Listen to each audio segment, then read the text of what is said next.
Hello everyone, this is Kathy Barnette. I hope all is going well with you today. So the Senate confirmations are now upon us, and several of President-elect Donald Trump's cabinet picks are going through Senate confirmations. A very notable candidate is Senator Jeff Sessions. He is President-elect Donald Trump's pick for Attorney General.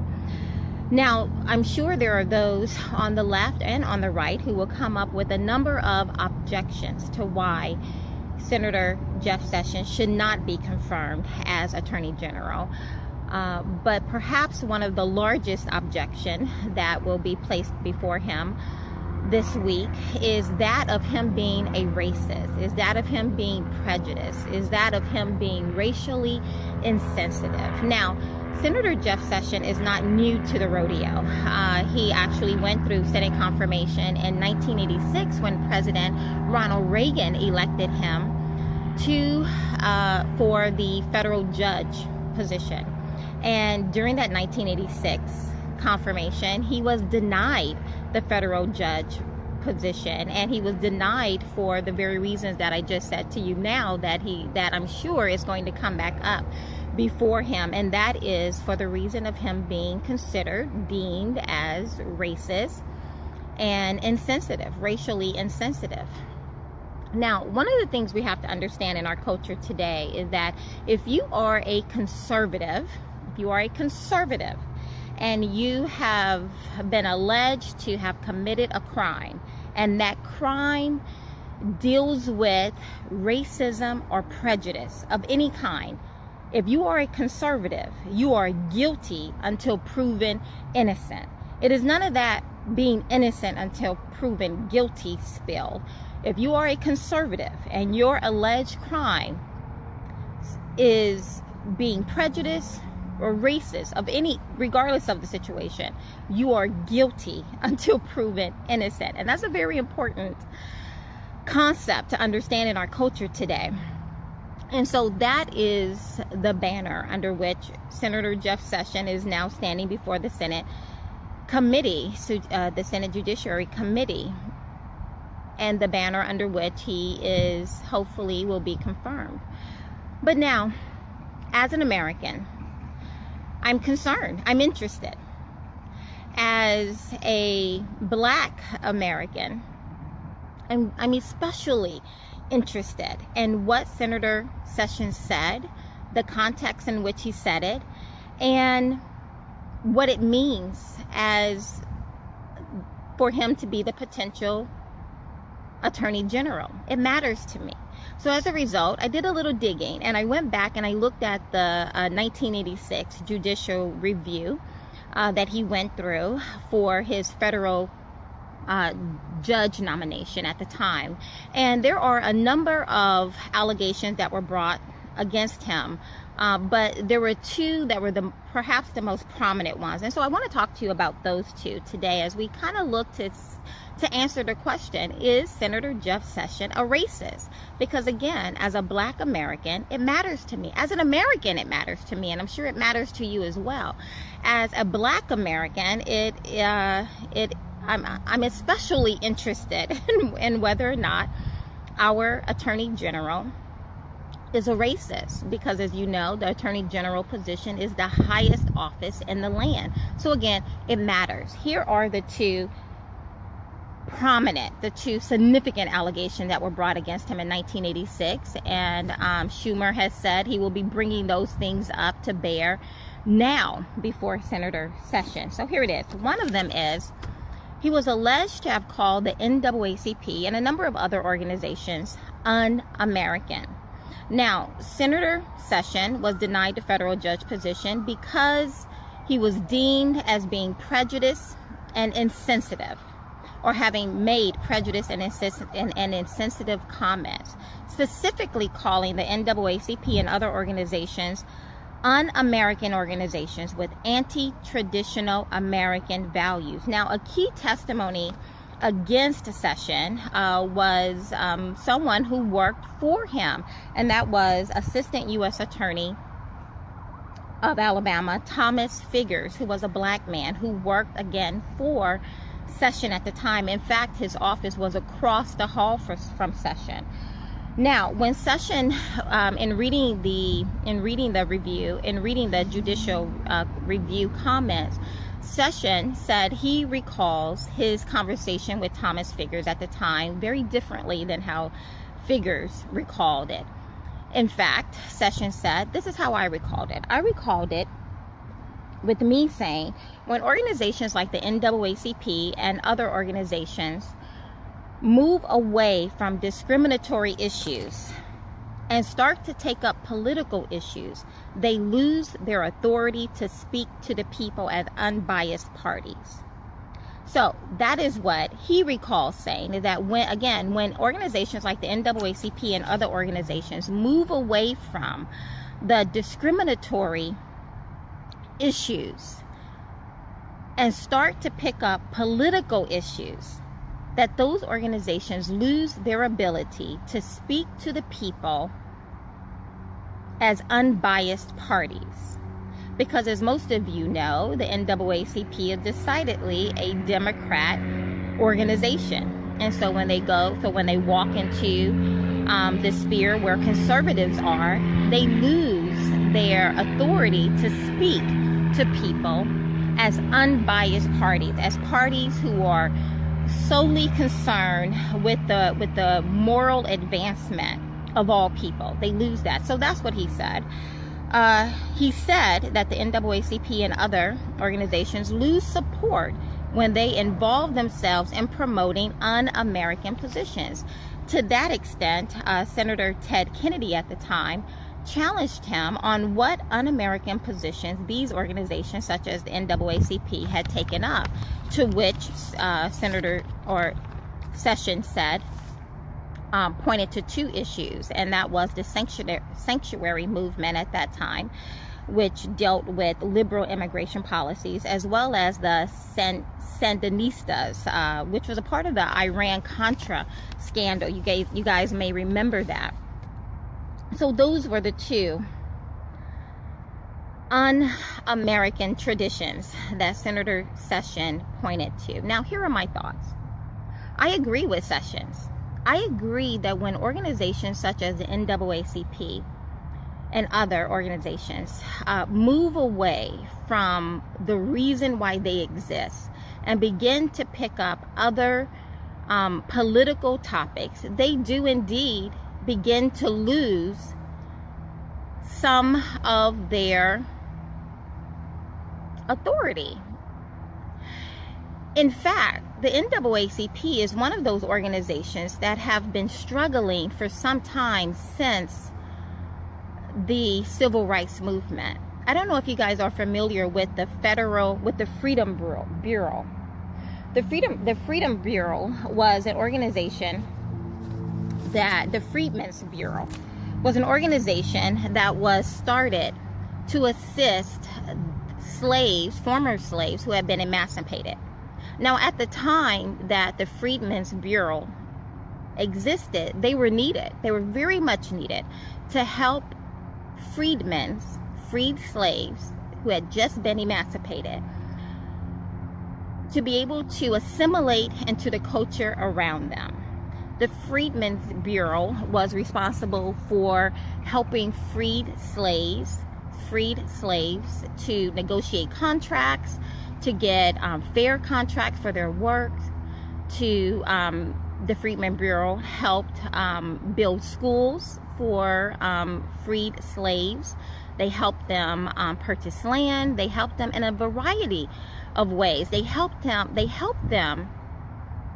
begin the very arduous, difficult task of assimilating into the very culture that wanted them to go back into slavery. So the Freedmen's Bureau was a very necessary organization at that time.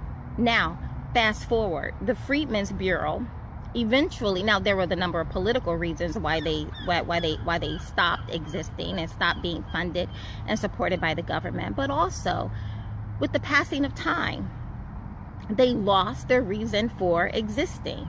And as a result, they no longer exist. The Freedmen's Bureau no longer exists. But at one point in history, they were very necessary.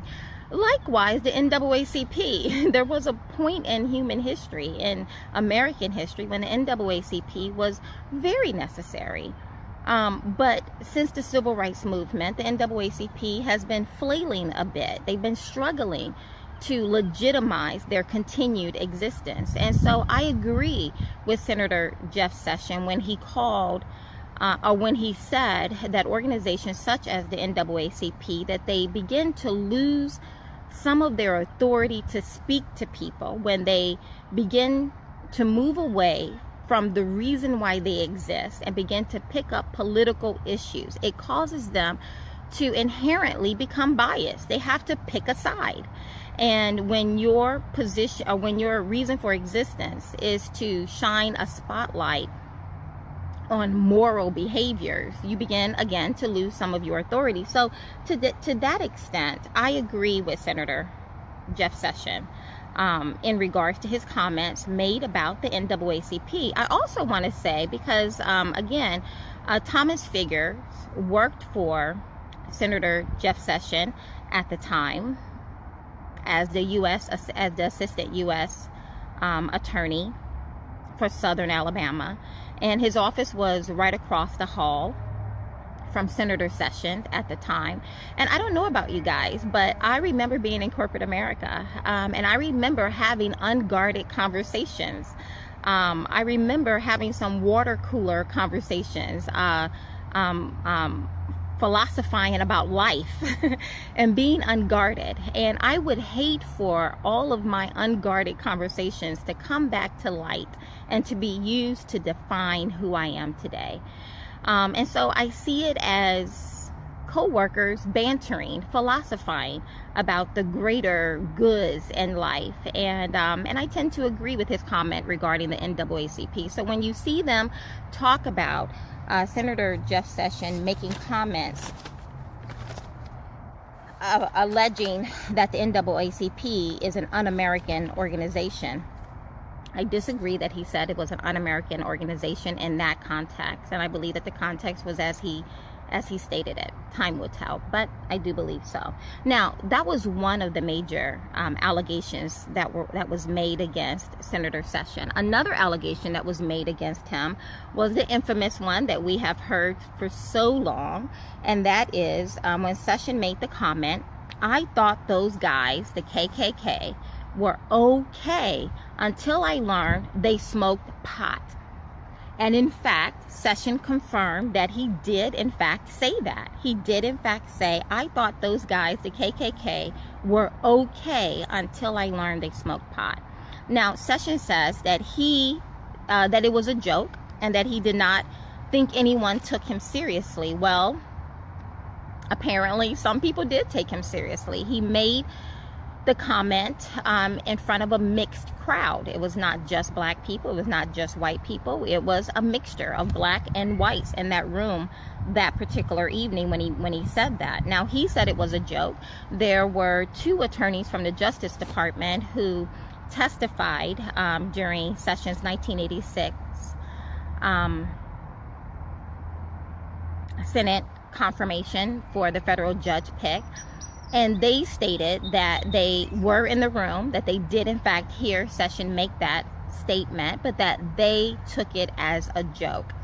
And they actually qualified it as operating room humor. So here are the facts of the case. Sessions' office was prosecuting the case of one of the Klansmen who brutally murdered a young black man who was simply walking home one evening from 7-Eleven. And on the way home, this particular Klansman and several others kidnapped him, brutally beat him, brutally slashed him, mutilated his body, and then they inhumanely disposed of his body. And according to Sessions, as he was reviewing the reports of this particular Klansman, in the report, it stated that the Klansman left one meeting and was on his way to another meeting. But along the way, he stopped to smoke pot. secession. That was a weird statement to have been included in the report. And so he found himself trying to analogize it, trying to put it in context. It was a weird statement. He tried to analogize it, and he said what he said, which was, I thought those guys at KKK were okay until I learned they smoked pot. Now, he thought, I mean, he even said that it was a coarse joke, but here's my thought. Here's my thought. This is a hard one. This is a hard one, and I will not sugarcoat the reality. As a black woman with black children from a black family, this is a hard one to grapple with. You cannot hear that statement, know the context in which it was said as they were prosecuting a Klansman, and then just check it off as if you're checking off your grocery list. It's a hard statement, and I will not sugarcoat it. However, in context, I can clearly see that it was not meant to be malicious. It was meant, Session called it a joke. I call it not funny, but I do not call it malicious. I do not call it being said with contempt and ill will in mind. I consider it, as I've said, not funny, poor judgment, but not malicious, not racist, not intended for ill will and malice. You know, what's interesting about Democrats is that they have this dual standard. They have this very high moral standard that they try to hold conservatives to. Yet they themselves get to bend the rules when it relates to one of them. Because let me tell you what is prejudice. When Hillary Clinton, who was not running for Attorney General, but was running for President of our United States, called young black men super predators, that's racist. That's prejudice. That's racially insensitive. When she called young black men super predators, animals without conscience, young men, young animals who will rape and pillage you with very little consideration, that's racist. Or when Hillary Clinton called Mexicans, blacks, and Romanians losers, and while Asians and Jews are winners regardless of the economic situation you place them in, that's racially insensitive. And so, again, although Session called it a joke, I call it not funny. I call it poor timing at best. But I do not call it malicious. I do not call it ill will, ill intent. I call it not funny. I call it real bad timing. And I suggest that we hold Democrats to the same standard that they try to hold everyone else to. In closing, I thought it was interesting that Senator Jeff Sessions was born and raised not too far from where I was born and raised in southern Alabama. In fact, he was the U.S. Attorney for the Southern District of Alabama for 6 years. So I thought it was interesting that being the U.S. Attorney for the Southern District of Alabama, these are the two most egregious allegations they could come across. Because if you know anything about the Deep South, you know some egregious, heinous things happen. And I go home once a year, and there is still a great divide. There is still inequalities around that particular area where I grew up. And again, Senator Jeff Sessions and I grew up not too far from one another. So we are both very aware of the ugly face of racism. And I thought it was notable that these two allegations are the worst things they could come up with at the time. Because if he is truly a racist man with truly ill intent and ill will at the core of his heart, I can guarantee you, being in Southern Alabama, there would be much more egregious allegations that would have been brought against him. In fact, Senator Arlen Specter of Pennsylvania, who was one of the judicial committee people in 1986 who denied Sessions confirmation to the federal judge pick, he has in fact now recanted, saying it was a mistake for him to deny Sessions the federal judge pick. I think that's notable as well. I hope this was helpful, because for